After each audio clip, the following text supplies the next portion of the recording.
What is up? What is up? Welcome back to another NBA rundown brought to you courtesy of Run Pure Sports and Run Pure Bets.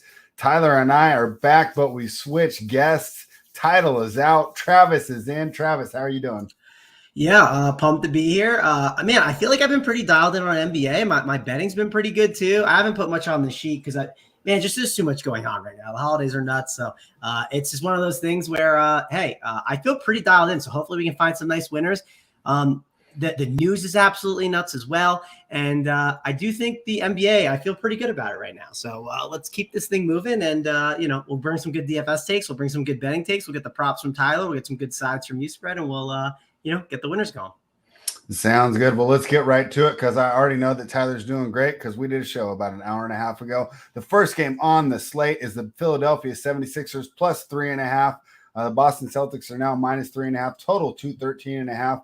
Celtics money line minus 163. I thought this line would be a little closer. I'm surprised the Celtics are favored by so much, but you talked about news. I mean, what are we waiting on? We got Tyrese Maxey questionable, Danny Green, Joel Embiid, Dennis Schroeder, Jason Tatum, and Romeo Langford.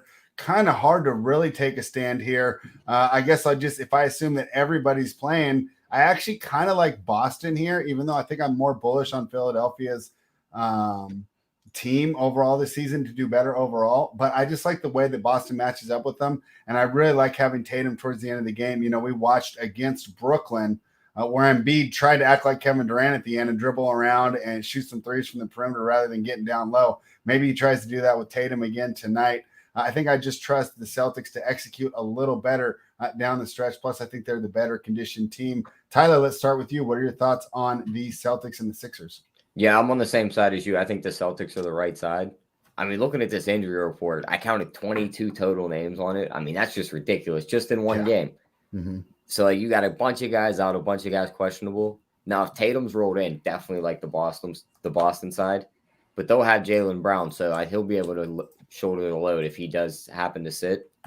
And Marcus Smart should be able to pick up some of that usage. So I like the Boston spot here. What do you think about the total at 213? I was kind of leaning under. I thought it was a little too low if everybody plays. But, I think, if Embiid's out and Tatum's out, and then, I think the starters will still be able to score, but those bench reserve minutes might be tough. What are your thoughts, Travis? Yeah, I'm size and total. I'm better with the sides. The total's not as much. I don't have like a read on this one with that. And the other issue I have with betting this game, I mean, I kind of agree with some of the stuff you said, Spread. I think you're correct about if the news, if there's no news, I like this side, but it's like, well, Spread, there's going to be news, right? It's like building an NBA lineup and being like, in DFS and being like, well, I'm $100 off. Like, I'm $100 over the salary. And it's like, well, that's not a lineup. There's going to be someone out, right? I assume it's not going to be the same situation. I know we're talking about it and trying to figure out how to handle it. If they all play, I'd be shocked. I'm sure someone's going to sit. There's just so many marks on the report. I think it's a better just live bet spot. Just sit there and just wait for maybe the news to hit and then make a decision. I think that's going to be the right way to approach it. I do think the Celtics are starting to find a little bit of a rhythm, which is nice for them. And with the Sixers, it does feel like they're a little out of rhythm, right? They have a bunch of different guys that are coming in and out of the lineup. They just can't kind of get in a groove. So ultimately, Spread, what I think I'm going to say here is I'm going to just say it's a live bet opportunity for me on this game. DFS wise, you know the drill. Let's wait for the injury report. I have no idea who I'm playing. I'll tell you this. I don't know who I'm playing in DFS at all today. It's going to be very news based because when news hits, that is so critical right now. Like if you have Christmas shopping to do tonight, don't play NBA DFS unless you're going to be locked into guys. That's super important to mention too. We're trying to find ways to help win you money, and that's definitely not going to be a profitable way because news should be flying. If you do want to do it that way, though, let's say you want to play NBA DFS. Let's say you got, some Christmas party you got to go to. Well, if you do have a Christmas party you want to go to, you could just play the main slate and backload. Let's say your Christmas party's done by 8:30. You got the Hornets, you got the Jazz, Kings, Warriors, Spurs, and Clippers. The way the Kings are constructed right now, Spread, that's the game you want to target, and that's the way you can easily do it. Or maybe there's one guy that, let's say that, Spread, you got a guy that you absolutely love. You're like, oh, this matchup's perfect. Or Tyler has a prop. That's great. Maybe just plug in those two guys and then just backload the rest. Because, again, that NBA DFS right now is absolutely nuts. Any news can hit at any time, and the Kings is the most important thing probably on the entire slate. I don't know if their prices have gone up that much yet, but it still seems like they're pretty good. But I'm not trying to jump around from games, but the point I'm getting at is this is a 7:30 start. Sixers and Celtics, if all these guys are in, you're really not interested in many of them. And only if some of these guys out, you're interested in them. But the problem with the interest that you might have, it just might not be as good as some of the later games. Yeah, I mean, right, Travis, like we're almost like just talking basketball at this point because it's really hard to break this down. And the reason I say is I'm laughing looking at the next game where I'm waiting on news. The Oklahoma City Thunder are +9, the Memphis Grizzlies are -9. But what popped out during the middle of the day because we thought we might have one that would ever, be pretty easy to predict at this point of the day? Nope, because Ja Morant, who hasn't played for a bit, is questionable. If Ja Morant comes back, I think that changes things just a bit. My look in this game, I actually didn't want to attack the side. I can't bet the Thunder right now. Of course, they can keep it close, but I said that last time they played and they lost by 73, so that wasn't fun. And then the way I'm looking here is the total, 214.5. I think this will be a low-scoring game. Now, if Morant plays, then that total's kind of screwed, and I think I'd throw it out because he's a lot of offense, is not as much defense. But I like the under in this game. Tyler, what are your thoughts? Yeah, I'm pretty much on the same side as you here. I like the under too. I can't bet the Grizzlies because of the news with Morant. And I always think when superstars come back for teams, it always takes them 1 or 2 games to like gel back together. Yeah. So maybe if he comes back Smalling to OKC, because you got to think he adds points to that spread. And when you think they become around like +11.5. Yeah, probably. Yeah, so I'd probably maybe.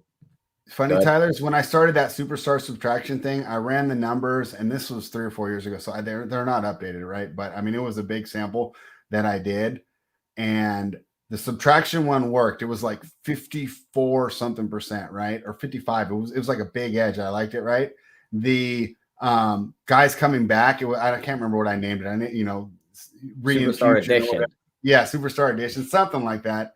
It came out to like 51%. So it was like I couldn't find an edge on the return, but I thought I was going to because, like you said, a lot of times these players don't look like they're ready to go right off the bat. It takes a little while for them to gel, especially in the case of Memphis, who's played really well with him being out. Travis, what are your thoughts? Well, I got one more spot on that. I'm sorry. Go ahead. I think also it takes a lot of effect with guys that are ball dominant like Ja Morant. Mm-hmm. Like we've seen Oladipo when he came back. He always had to have the ball in his hand. He slowed that ball down for the Pacers pretty bad. And he screwed that offense up. So that's my only worry there.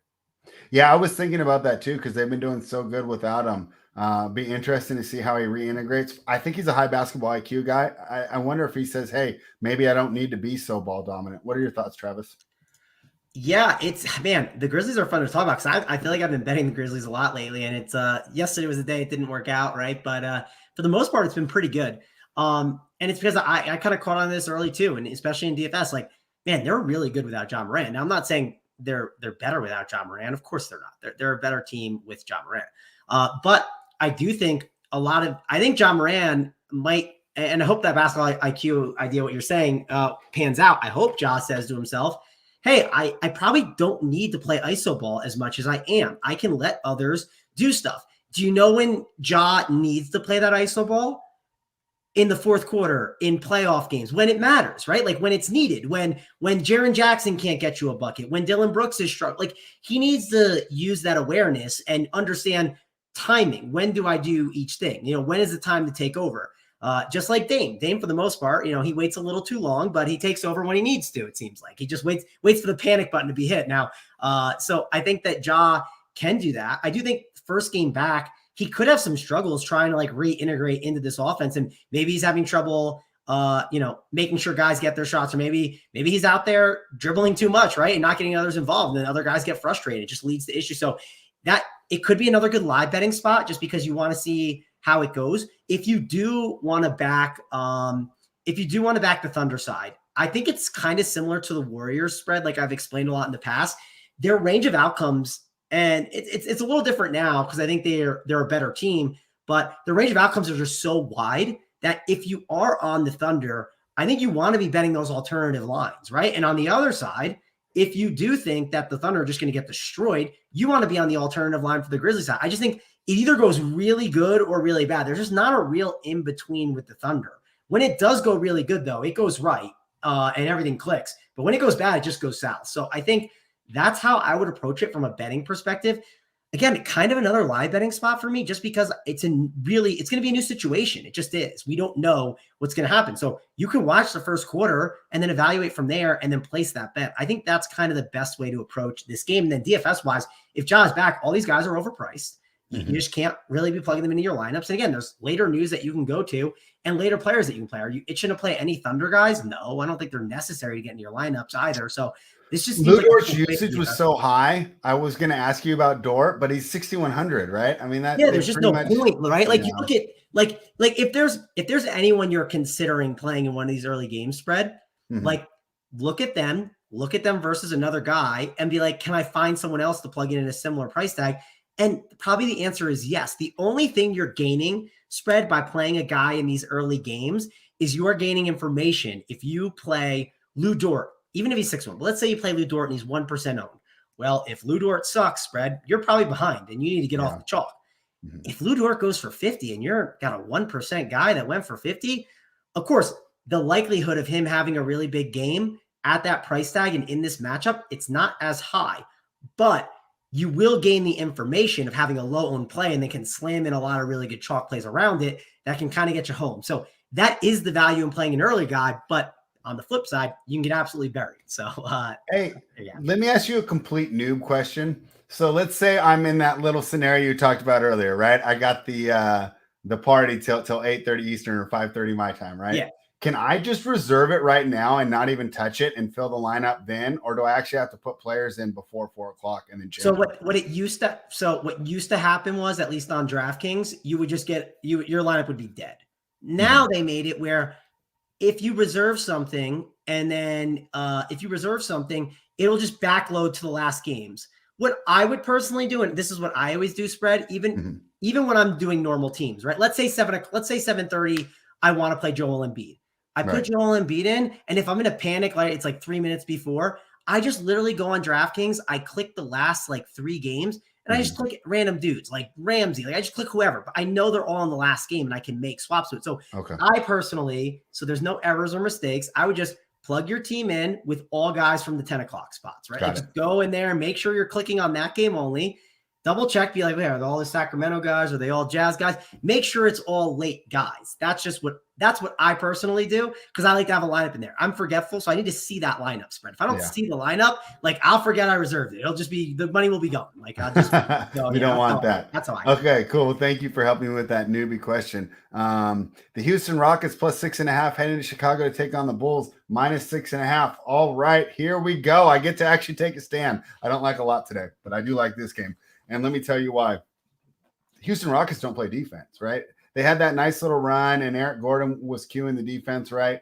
And that's really cool against other teams that don't play defense as well. But now you're going against the Chicago Bulls, who have this new defensive identity that's really made them strong. And so I'm watching last night, right? The Bulls closed at -7 against the Los Angeles Lakers. I go on Bookmaker right now; they're minus 6.5 because of the back-to-back. This team just had a week off. I'm not worried about that back-to-back at all. I really like the Chicago Bulls here. Tyler, what are your thoughts?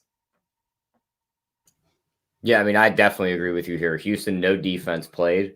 The Bulls are pretty much at not 100% strength. They're still missing Levine, the kid out of Illinois. I'm not going to butcher the name off the bench, but Caruso's still there. So I think they're definitely going to win the game. And with Houston being so bad, Vucevic should be able to limit Wood down low. I think they'll win this game by double digits. So I like that Bulls side at minus 6.5. All right, and Eric Chang doing my job for me. Thank you, Eric. Yeah, I'll send you some at the end of the month. Leave a like, subscribe to the channel. These guys put in work and offer up some solid info. Thank you, Eric, and thank you for reminding me because I'm definitely not as good as the DFS guys at reminding everyone to spread the word. Travis, I really like the Bulls here. What are your thoughts? Yeah, so the Bulls, they played their first. Was this their first game back spread? The first game back was last night against Los Angeles. They won by 5. They closed it as a -7, so they didn't cover the spread.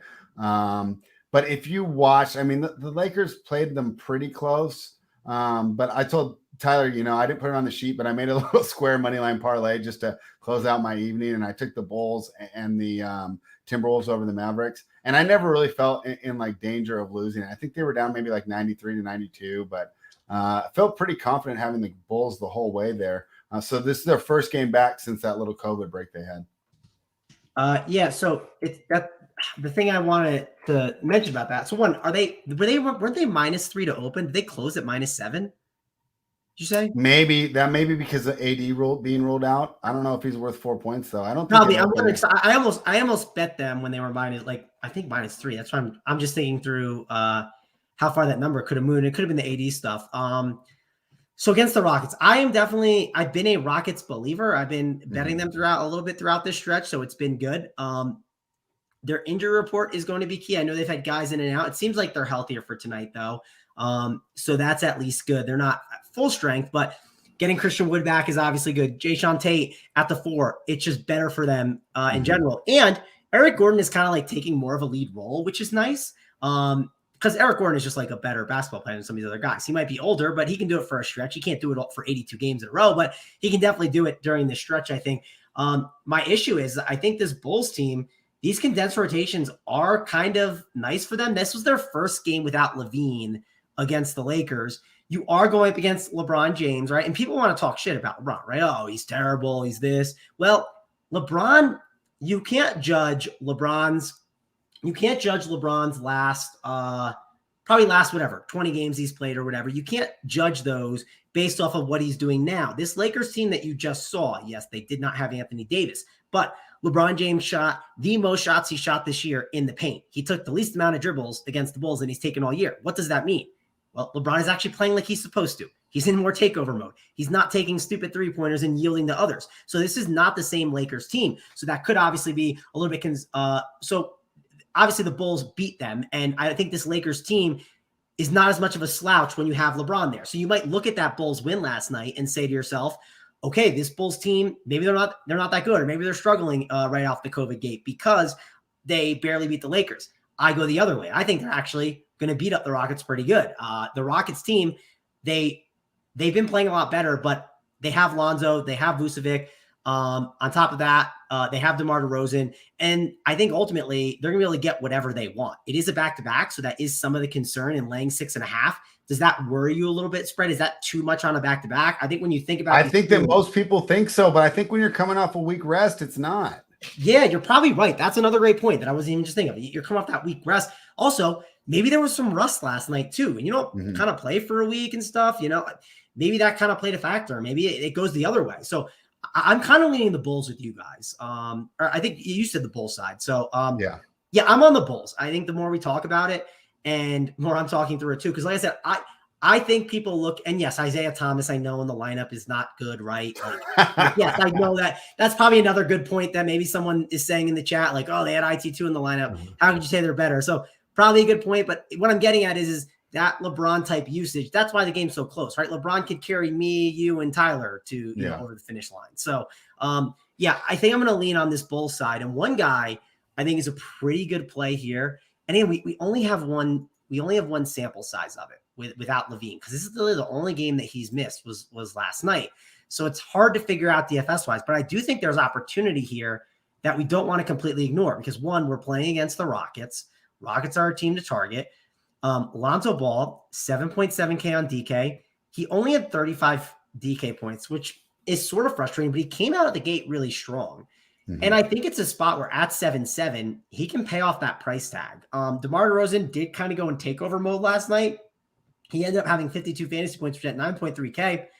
That's certainly fine. You can go there. He's only power forward eligible, though, so it's like kind of harder to roster him. But if power forward happens to be weak on the slate, which I don't think it will be, because you have all those kings, right? You can plug Harrison Barnes in there. You can plug Metu in there.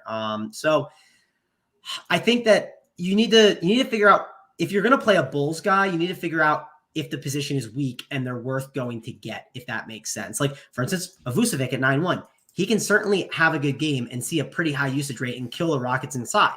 But it depends on positions for me, because, again, there's going to be a lot of value on this slate and a lot of really good plays based on the COVID news. So if I do have a spend-up option, it's either Vucevic, DeMar DeRozan, or Ball, and I want to play them at whichever position seems like the weakest on the slate, or if the guy is super low owned. If you told me Vucevic is 40% and Lonzo's 5%, I probably want to go to Lonzo at 5% instead because of the upside and the leverage that he can have in that spot. And when you're giving that 40% or 5%, that's coming from your SaberSim projections, right?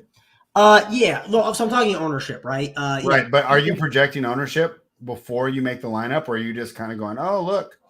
I'll look at projected ownership, but I think the best way, there's two ways to project ownership, right? You can use the projected ownership that you can find on tons of different sites, our SaberSim, anywhere else. If you sub anywhere else, you can use those. But another way to do it, which sometimes I think they're just like the sites are wrong and don't understand, run the projections with the top 20 teams and look what players are in the lineups. Because listen, if you run 20 teams and the guy is in like 12 of them spread, he's not going to be 5% owned. It's just not true, right? So that's another way to figure it out too. So at the end of the day, I think these Bulls have the opportunity to break a slate, right? I think they have the opportunity to be on the winner. It just depends on the construction of the slate and where the value is at. Also, there could be value at point guard that a lot of people are gravitating towards, and maybe the value is not that good. And then maybe it's kind of value, or I think it's shakier value than you might think, and then you just go to Alonzo Ball, who could break the slate, right? It just depends. Like I said, Demar Derozan, really good play. Lonzo, I think it's a good spot for him. I think it's good for Vucevic as well. And I think the Bulls are just the better team, and we like targeting the Rockets in DFS. So, and then one more guy to mention is because I think he's going to be a pretty decent value play. And it just depends if you want to lock into this value, right? Because again, there's really good value later on. It is Javonte Green, right? I'm assuming at 3-1, he's going to pop a little bit here. So don't ignore him as a complete punt option. Alex Caruso's 5-1. That's a little pricey. And then one more thing to talk about, Kobe White can affect this team. I know they're a little shorthanded. If for some reason Kobe White is going to get more minutes, that's obviously going to hurt the usage of a Vucevic, Alonzo. If Kobe White randomly started, which I'm not saying it will happen, but if it does, I mean, you can only play with one basketball, right? You don't want Isaiah Thomas in the lineup because you know what that hurts? That hurts the guys that want the basketball in their hands. So Kobe White could definitely be if he somehow randomly starts, which it could happen. It happened only once this year, but with them being shorthanded and against the Rockets, it could be a spot to maybe try and gain his confidence. I would be a little scared to roster guys if Kobe White was getting more minutes. All right. And I like the way that you kind of explained a cool way to use SaberSim to manually create your projections rather than just going to a site and going, oh, he's expected to be 40% owned, right? I feel like you're getting more a real feel that, hey, because a lot of people are using the same simulations as you. So it makes sense that if they're popping. And one thing to mention too, Spray, in the chat, I agree. In the chat, it's a great matchup for Vucevic. Yes, I agree. Now, how they can't guard the paint, right? How good is that matchup? Is it that good of a matchup that you can pass on, let's say, the best, I'm trying to let me look at the full slate right now. I mean, Joel Embiid's only how much more, right? I mean, is that what you're getting at? No, not Joel Embiid. Here's the thing. So he's center eligible, right? You can only roster 2 centers in DFS, right? So if I told you Zubac or Adams, right? If one of them goes for a big game, which I think they both could, right? Adams is going against OKC. He could easily go for a good game. I know he's had his struggles, but he could easily go for a good game. Zubac against the Spurs. The Spurs have been a good matchup. And Hartenstein's out. Zubac easily could go for a good game here.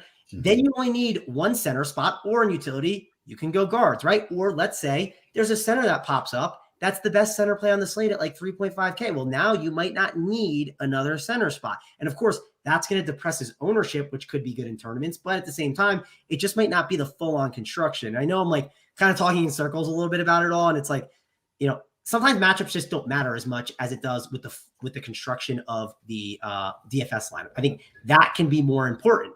But if you tell me Vucevic is 5 to 2% owned and in a great matchup and a contrarian spin up option in tournaments, it could be very interesting, especially if we don't have as many great center options and people are just paying down because it's not a great position and they feel like it's a bad allocation of salary. Then that could be a really good route to go. Hey, Travis, I want to stick with you and I want to stick with the center position. Charlotte and Utah, just real quick, my breakdown here. I mean, I'm not taking Charlotte after the way they looked last night. I think this is, talk about schedule losses, playing in Phoenix, and then you got to go up to Utah playing the altitude on a back-to-back, right? I mean, that worries me a lot more than, say, that Chicago chilling at home on their back-to-back. So my quick breakdown is I didn't bet it because I don't really like laying the double digits here. But it's Utah or bust for me. But I got to know, Charlotte's been like a team that we've really targeted, and Rudy Gobert at 9,200. We talked about center options. I mean, I know it's tough to put Rudy in there at that price, but boy, it's hard for me to overlook him in this matchup. So talk to me about that real quick. Yeah, and this is actually a good one to talk about because it is interesting. So betting wise, I can be kind of quick on that. No Gordon Hayward. Also, they're still missing Cody Martin, right? I assume he didn't get out of protocol, right? Is that correct? I'll double check, but I had capped this game earlier with both those men out. So I actually think Cody Martin, as crazy as it sounds, spread, I think Cody Martin is worth probably a little bit more points than people might realize.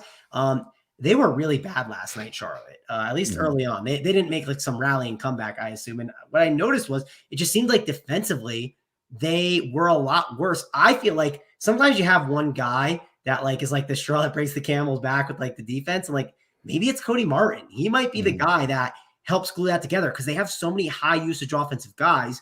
And it does seem like he's a good fit for that team because he's not a guy that needs a lot of usage. He's a 3-and-D guy that can stand in the corner. And like those guys have way more value sometimes than I think people realize. When you throw in Lonzo LaMelo Ball, Terry Rozier, Kelly Oubre, Miles Bridges, and like Mason Plumlee in a lineup, especially with Plumlee where he hasn't played much with them, it can just cause like a ton of issues and confusion. And like they're just not used to playing with each other. And there's too many guys that want the ball. And there's like no 3-and-D guy there. Like Kelly Oubre, at the end of the day, he's better used when he's getting the ball in his hands more.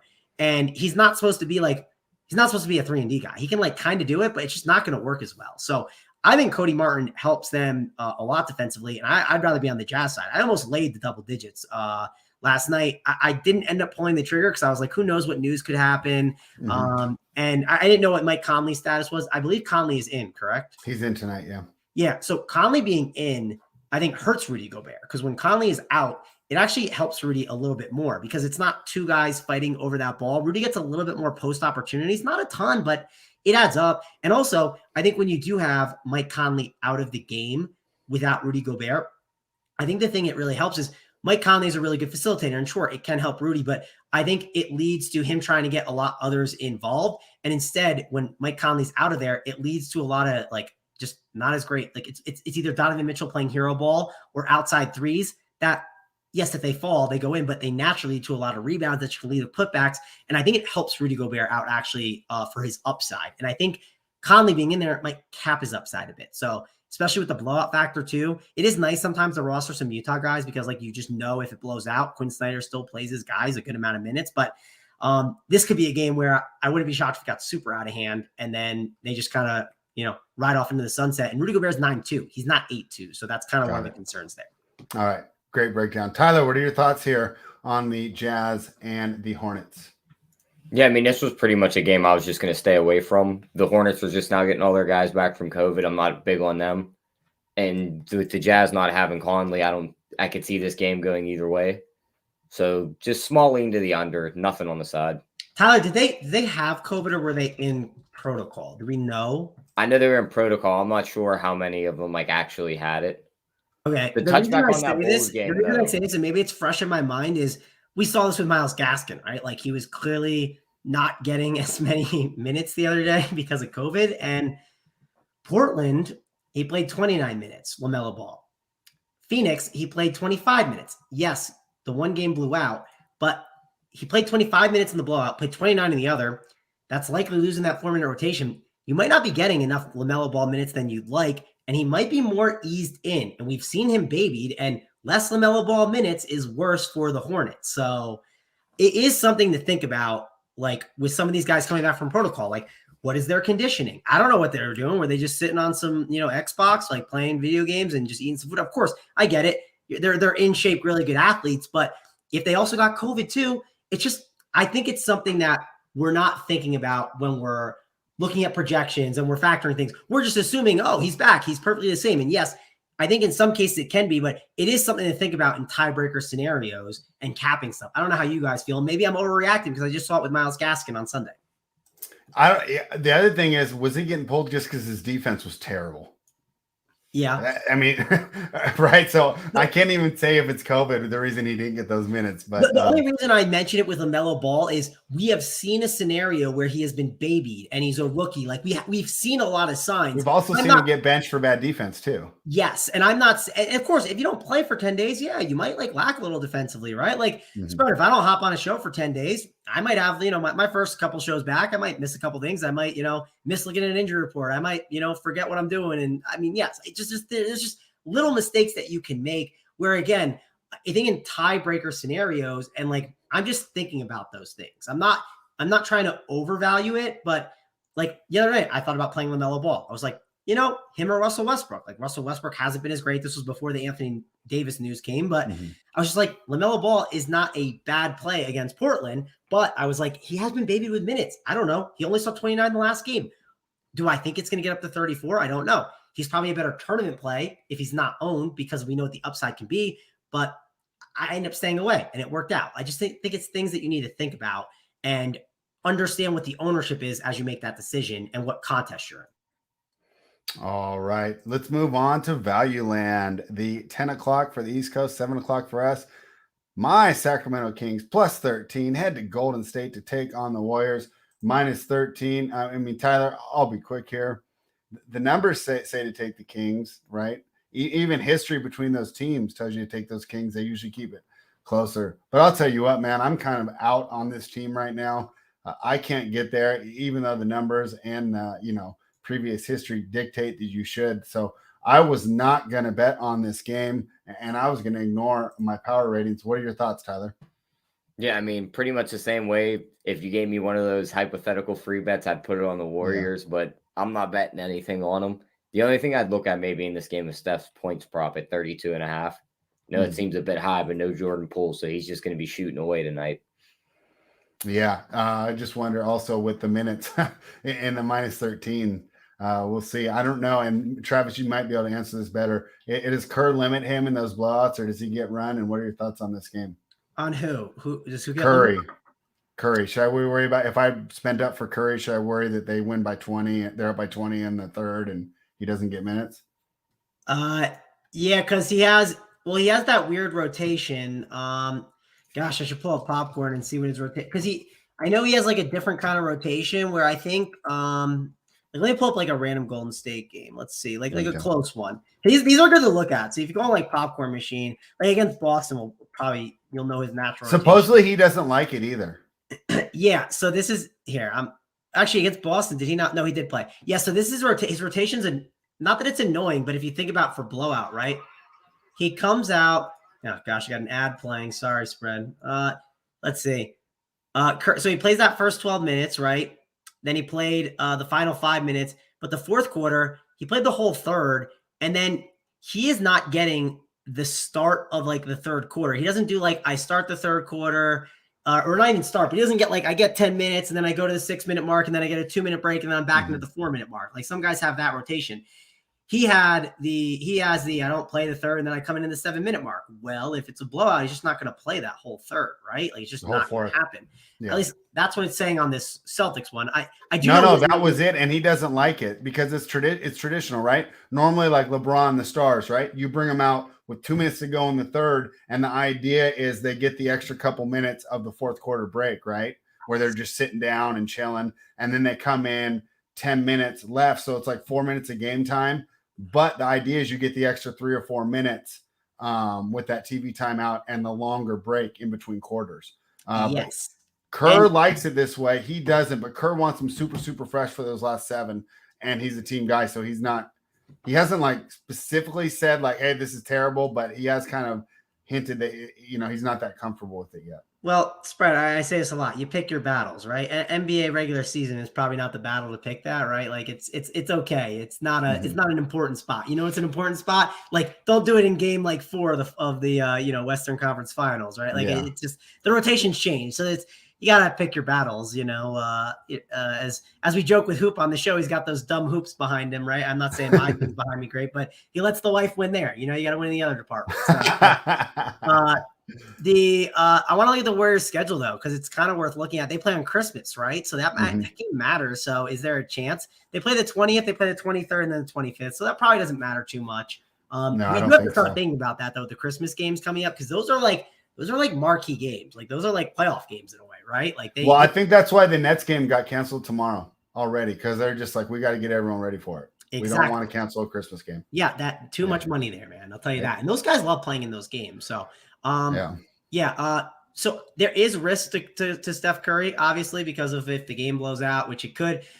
He's an interesting run back. I think the problem I have is, like, if you rank all the guys, like, of course, if you have the money for Curry, you can go up and get him, but I just don't think it's worth it. I think these mid-tier guys are just better plays. Like, if you told me Steph Curry at 11-8 or Lonzo Ball at 7-7, like, give me Lonzo every single time. Also, within this game, these Kings are just great plays. Like Halliburton at 7K, I assume Holmes is going to miss. If he happens to play, then obviously muddies things up a bit. Harrison Barnes, Buddy Hield, Metu, Thompson. I mean, all those guys are really good plays. And the reason why they're great plays is who's sitting behind them? Well, it's Damian Jones. It's Neemias Queta. It's Mo Harkless. Like, it's just a bunch of scrubs. It's Woodard. Like, it's just a lot of guys that aren't going to get as many minutes. And it feels like the Kings are playing these tighter rotations. And I don't know if the loss of De'Aaron Fox is helping them. I don't know what the numbers say, but sometimes when you kind of move the guy that might be a little frustrated and is just, dribble isoing a lot, sometimes it just helps with better team basketball. So I agree with that. Yeah. And I'm not saying the Kings are better without De'Aaron Fox. Like, I think De'Aaron Fox is a guy I would build around. If I had to pick one guy, that's who I would probably start building around on that team. But it's a tough situation where when you sometimes remove a guy like that, things get a little bit better, and things could get a little better. The problem I have though is it's the Warriors, right? They can just blow you out. The shots are falling, and it's the Kings. The shots can easily fall. So I talked about other spots I like to bet on this slate. I just don't think it's what I want to bet. But DFS wise, the Kings, like, you're going to want to load up on them. And I don't hate some of the run backs. My only issue is I just don't think I want to go there today with like a Draymond. My issue with Draymond is, like, if you're going to play Draymond, one, you better play him with Kings, and you're thinking the game is going to be close, right? Like, you're assuming the game is close. Mm-hmm. And I just don't, just the way it's going to get close, I doubt it. I would rather go to other guys. Like, you got no Wiggins, you got no Poole. Why not go to Gary Payton II? Why not go to Juan Toscano-Anderson? Juan Toscano-Anderson, one thing to mention with him, when these guys are out, what happens is Juan Toscano gets run with, like, some of the regulars, and he gets the blowout run, which is very nice. So yeah. My only issue with Juan Toscano-Anderson, though, is, like, I just don't know if I need to go all the way down to him at forward, but that is like a bonus for him in some of these spots. Damian Lee, where he's guard and forward eligible. This could be a really good spot for him. I wouldn't completely ignore him. He's someone that I consider playing against the Raptors, but I was a little worried to play him with, like, all those G League guys there and not really knowing what that situation was. But Damian Lee likely slides into the Jordan Poole role, right? And the Jordan Poole role is the Klay Thompson role. So I wouldn't sleep on Damian Lee completely at his price tag, even though you just saw him have kind of a rough game against the Raptors, because that was a completely different situation. That was just a bunch of G League dudes out there chucking up the shots and getting different looks. They're going to try and win this game. They're obviously going to use Curry. Curry is, if you have the money for Curry, I'm not going to say he's a bad play, but he's not a spend up to prioritize on the slate. All right. That was a great breakdown. And I was thinking, while you were breaking that down, because I completely agree with you about Fox and Morant. And of course, we're not saying they're better without them. I think the best way to put it is the downgrade when they're out of the lineup is a lot less than, say, when the Lakers are missing LeBron, the Timberwolves are missing Russell, right? I mean, there's certain guys even look at the Heat without Jimmy Butler, right? So not that they're better, but the downgrade of them losing their best player is not the same as some of these other teams. Let's go on to the bench. And also, like, different, like, they're at different stages sometimes too. Like, if, like, next year you're watching a show and you're like, I can't believe Mangone said that De'Aaron Fox is a downgrade. Well, it's like, it's a different point in life, right? Like, it's like this, the current situation. He's frustrated. He's frustrated. We know he's frustrated. We know that situation is a disaster. It's just like, it's one of those spots where we just know that, right? And it's simple. I think it is going to be better for them. But again, I don't need to go out and bet the Warriors here. There's other games that I've already talked about that I like to bet. And I worry about I worry about the range of outcomes of what it could be with the Kings, and it's also the Warriors. We know what the Warriors can do. Mm-hmm. If you told me, I'm probably not laying those. I'd rather lay the Jazz double digits than the Warriors double digits. I'll tell you that right there. Oh, definitely. I wouldn't be surprised if the Kings covered. My worry about taking the Kings there, even though my numbers say it, is that they cover like 3/4 of the game, and then the Warriors like close the game on like a 21-5 run. Yes, and the Kings are happy to pull the plug early and start the Jalen Ramsey run. Like the other day, I was watching and I was like, I had money on the Grizzlies, and I said I like the Grizzlies better. I also like the Grizzlies' second unit better, way better than this other unit. And I saw Ramsey came in, and he was the only guy who came in, and the Grizzlies kept their guys. And I just said, all right, I'm live betting the Grizzlies because you know what? The coaches already showed me signs that we've pulled the plug, and the Grizzlies will not necessarily pull the plug, and they have a lot of high floor guys that can keep them in the game. So again, that Grizzlies bench is way better than the Kings bench. You know, I bet it when it was like 15.5 and they won by 21. So I was like, all right, great. Extra money on top. Of course, I was rolling a little dice there too, but I felt like as I was watching the game, I kind of knew the scenario and, it worked out. Obviously it doesn't always work out, but I think that's another thing to mention is that Kings bench right now. It's just not bad. It's G League bad.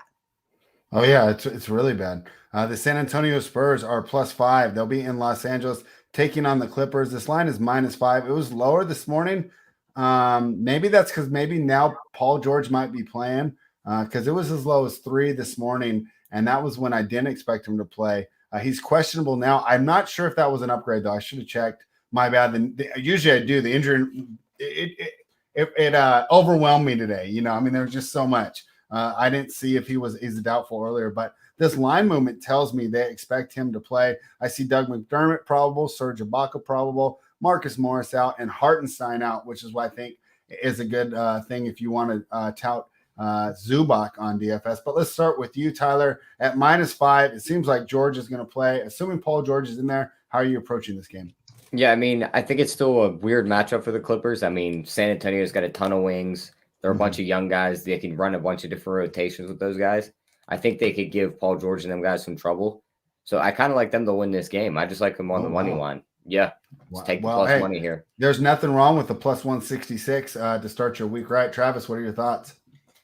Man, jumping on the +166. I don't mind it. I will say it's crazy to think. Like, I thought the Spurs record was a little better than it is. They're like 11-18. Man, that is rough. I think their ATS record's a lot better. Let me look it up. Yeah, I'm curious now. Let me know because they've definitely. I thought it'd be a little better. I thought they'd maybe be like closer to 500 than that. They played last night too. Do you worry about the back-to-back at all? Not with that young team. Yeah, but see, they're 16-13 ATS, Mangone. So that's why we think of them as this good team, right? Because they're covering, right? 16-13 on 11-18. That means that they're covering a lot of spreads. Yeah, I mean, it's probably the right side to be on. I know the Clippers have been playing a little bit better, but I feel like they've been playing a little over their head. Did you see the quote? This is a little off the board, right? I know he's not playing. Did you see Marcus Morris's quote? Like, apparently when he scores, like, see when he scores or shoots a certain amount of shots, like the Clippers are like, I don't know, like some stupid stat, like 15-2. It's like 2 losses and like double-digit wins. He's like, I think I should shoot more. And it's like, well, Marcus, I do love playing him in DFS because he likes to shoot, but I was like, this dude might start chucking, right? Like this might be in the back of his brain. Like he might be like, oh, I can bring us to some wins. So I do think that I wish he was playing. I know he's not. I think he would be good in this game, but no Marcus Morris. Obviously going to help Zubac. I think they have to go a little bit bigger. And spread, just so you know, he has been shooting more. He's Utah, he shot 20 shots. So dude definitely is looking to shoot. So that's something to put in like the brain over the next like week or so. He's going to keep shooting. But I know Paul George being back is interesting. And another thing to talk about too, spread is since we like these Kings and Sacramento guys, we like the Kings and Sacramento guys. You have late pivots that are not bad. It's not like we have bad Clippers options that you can go to. So that just helps me want to backload a little bit even more. Also, if you do want to, like, you have salary spends. Like the other day when Drew Holiday got rolled out, you kind of had a Darius Garland pivot. But, like, other than that, you didn't have many other pivots, which was a problem. Like, I had one friend that had to leave $5K on the table and just play Jordan Nwora. Like, he was stuck. Like, it's just simple. Now, you cringe, but it worked out because Jordan Nwara's usage was just insane. He went absolutely nuts. But, going back to this game, I do think it's a game that we should look at. I think I prefer, like, it's hard to play some of these Clippers. Like Reggie Jackson at 7-6, it's a bit pricey. I prefer some of the Spurs, and I'm also not going to completely sleep on DeJounte Murray because I know what his upside can be at 9.8K. Like, do I want to play Steph Curry at his price, or do I want to play DeJounte Murray at like the 2K less? I mean, I know Clippers is not the most amazing matchup with the guards, but I think I would lean DeJounte Murray at 9.8 for the 2K savings. It just depends if you need the savings on the slate. But yeah, I think that ultimately, because you're missing Marcus Morris, you're missing a Hartenstein, you are going to see a boost in minutes for some of these big men on the Clippers side. It's a nice spot for a Zubac. It's decent for Nick Batum if the minutes are good. You need to figure out what the minutes are, because I know his minutes have been yo-yoing back and forth. Trying to see who else could. I mean, Ibaka's out, correct, spread? Yeah. No, probable. Okay. I mean, he could actually pop a little bit here. I'm sure the price is good on him. He's forward eligible at 3K. So Ibaka's someone who could pop. I would have to know what the minutes are. That's something I would have to listen to some coach speak and figure out. But this is not a game you're slamming guys into your lineups, but I think there's a couple of guys on each spot you can kind of consider here. And then betting wise, I'm kind of leaning with Tyler. It's like, I don't need the money line, but I think I prefer the points more. And mainly why I might prefer the points more is when the games are close, you are rolling the dice with Paul George. If he is going to do the whole takeover mode, right? He's going to take over, and you are gambling with Paul George just closing the game out pretty strong. All right. Well, that was a lot of fun. Great breakdown, Travis. Glad to have you here today, even with everything going on. And you know what time it is. It's time for the best bets. Tyler, let's start with you. Side total or prop, what is your favorite play today? I'm going to go back to that Bulls game, and I'm going to take Caruso over 11.5 points. I think that's way too low with no Levine. He played 38 minutes last night. He put up 17 points. Houston doesn't play much defense. He should play right around 35 minutes again tonight. Give me that over. All right. Alex Caruso, and I saw the funny one. Did you see the Bulls mascot and actually made a painting of the meme? Yeah, that was pretty good. Great. If you guys didn't see it, it was the Wolverine looking at the picture. And of course it was the Lakers fan pining over the loss of Caruso. Travis, what was your best bet of the day? Yeah, I'm leaning. I like two, but give them both. Well, give one for tomorrow. We're not going to have you tomorrow, so we're going to go ahead and we can give two picks out.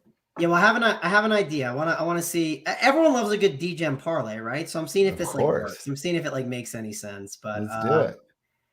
So that brings you to minus 182, but which is only the problem, right? But let's do this. We're going to give, I like the Jazz. I like the Bulls. I like the Bulls minus 6.5. I like the Jazz minus 12.5. Those are the two I like the most. But let's throw in, this is just, this is the fun one, right? You sprinkle it. This isn't like a 10-unit banger or something. You take the Jazz money line, right? You take the Bulls money line, and you take the Spurs money line, and that gets you plus 304. You can put all the money lines together. If let's say the Hornets backdoor it, right, and they lose by 10, right? You feel a little better having the sprinkled degenerate parlay in your favor. And everyone loves a good parlay, right? I know we obviously say gamble responsibly and be smart with your units. So again, this isn't a 10-unit banger. Sprinkle that thing in there. I might sprinkle it in there myself. When I get off the show, I'm gonna price shop it a little bit and see what I can find best. And maybe you like one of them a little bit better. Like, let's say you do like that Bulls minus 6.5. Maybe throw the 6.5 in there instead of the money line. If it makes it a little juicier for you and gives you a little bit better of a sweat. All right, my best bet for today will be the Chicago Bulls for the reasons I outlined earlier. I'm not concerned about the back-to-back in this situation since they had a week off. And like I said, let's just look at lines. -7 against the Lakers, now -6.5 against the Rockets. Hey, I love the Rockets. They paid my November mortgage, right? I mean, they were just covering everything, winning outright. They were fantastic. But hey, that price doesn't stay the same, just like in DFS, right, Mangone? Like, you can't just get those bangers at 5K all year. They adjust, they move the price up. I think that might be the situation here. They say the thrill is gone, the value is gone with Houston for now. Give me the Chicago Bulls -6.5. Travis, do you want to let everyone know the rest of the content they can find from you this week at Run Pure Sports? Yep. Find me in 25 minutes on the Hardwood Show. So I'll be on that and tons of other stuff at Run Pure Sports. We'll have content all day, all week. I think we'll even have an NFL show tomorrow for the 2-gamer. We have one now that just happened for the 2-gamer. So, just go to Run Pure Sports, subscribe to everything, and we will have it there on the channels and everything. And check out SaberSim too. I know you talked about it a little bit, Spread. Hey, if you're getting into DFS, you're crazy. And I know you probably do the spread though. You're crazy to be like sitting there and hand building it. Like you're just at a disadvantage. I'm hand building it. I'm like checking out the cores. I'm using the cash chart. I'm using the heat map. Like I'm doing some 2012 stuff here. Well, the good thing about that is those do have some of the stuff implemented that I'm talking about. Yeah. Right? I do think you like. We got to get together one day, and I want to show you it because I think I can help you out. And I definitely. Yeah, it has a lot of value, and it'll just make you a better DFS player. And I do always say this, like DFS is something like it's not just like, hey, you just show up for a day. I mean, you can just show up for a day and like put a team in and then move on and then show up a week later and do it again. It's gonna be hard to be profitable. You kind of have to like dive in. I think the best way to dive in is getting in on the SaberSim deal. All right, yeah, I'm definitely gonna hold you to that. Tyler, do you have any words for the people before we sign off? Nope. I mean, we just tune back in tomorrow with 3:30 p.m. We'll be back with another NBA rundown. Right. Yeah. And it's going to be more betting heavy tomorrow because Bobby Gomes is in Miami. Travis is traveling as well for his thing. But Tyler and I will hold it down. I'll probably toss you a bet spread if I see anything like tonight, because I've been trying to check the board earlier. It's tough sometimes, but I feel pretty dialed in right now. So okay, yeah. And if you'd love to do that, and we like it when the chat does it as well. And Tyler, you know what? We might even get a little crazy tomorrow. Check out that cash chart, check out that heat map, and still do some DFS breakdowns anyway. So anyways, thank you everybody for watching. It's always fun to have you guys jumping in the chat, leaving the comments, interacting. Makes it so much more worthwhile for us to do this daily. We will be back tomorrow at 3:30 Eastern. Thank you everybody for joining us, and run pure.